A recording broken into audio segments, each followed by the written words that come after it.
Thank you very much. I went over there and did speak to I can hear you guys now. Oberg. I also spoke to Arenado, and I spoke to Tony Wolters, who was the hero in this game. And I put my hands around him. I said, when was the last time you had a hit this big? And he gave you one of these. Never. I've never had a hit that big. He's a guy that was like a middle infielder for the Indians, came over as a backup catcher. The beauty, to Scott's point about Major League Baseball and a game like this, is you never know. Right. This game is exactly why baseball is the best game, especially the game played in October. Tony Wolters is a 170 hitter this year. He is the third catcher on this team. He hadn't had a hit since September the 10th.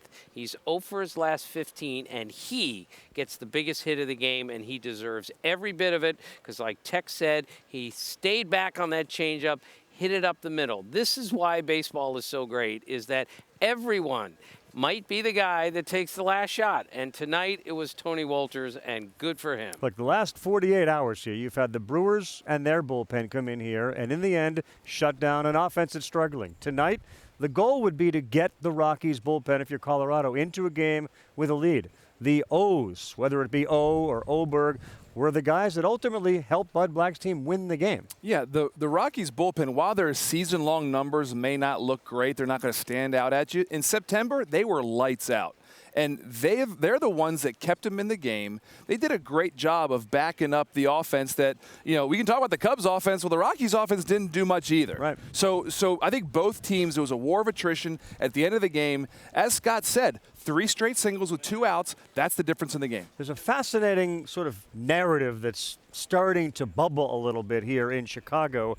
Whether you do radio station interviews with Chicago folks or others, because the Cubs have struggled the last 2 years in the postseason, there's at least this conversation that Joe Maddon's job might be in jeopardy. Do you believe that there's some significance to that, or is this just frustration, given we just lost John Farrell, Joe Girardi, and Dusty Baker last year, and they all made it to the postseason? Right. We've been hearing whispers for a couple of weeks now, and now those whispers, like it or not, are going to get a whole lot louder. And you're right, Ravi. Last year, 3 managers made the postseason and got fired.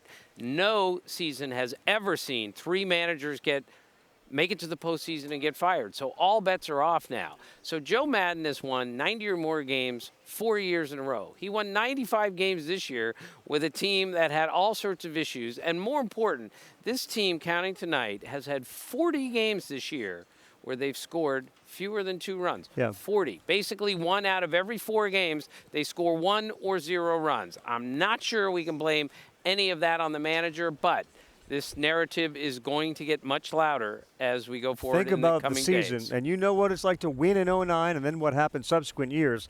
But Darvish was like a no-show. Morrow got hurt. You saw Tyler Chatwood really struggle. And all those things, Bryant's injury contributed to these things happening. The fact of the matter is, it's really hard to win a World Series.